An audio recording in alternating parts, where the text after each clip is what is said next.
Pas televotimit të hapur të zhvilluar ditën e shtunë, DJ Gimbo u largua përfundimisht nga shtëpia më e famshme në Shqipëri, pas një nominimi kok më kok me Brikenën.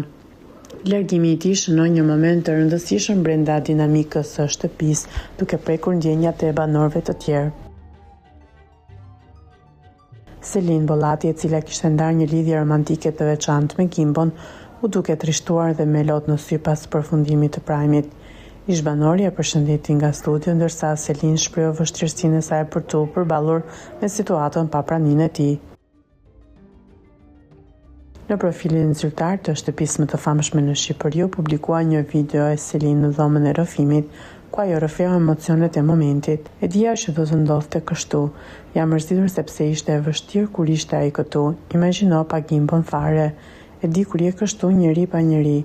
Tha ajo me ndjenja të thella dhe shqetësim. Për Selin, mungesa e Gimbos nuk është vetëm një boshllëk fizik, por edhe një ndryshim në rutinën dhe përvojën e përditshme brenda shtëpisë, që duket se do ta bëjë përballimin e lojës më të vështirë për të.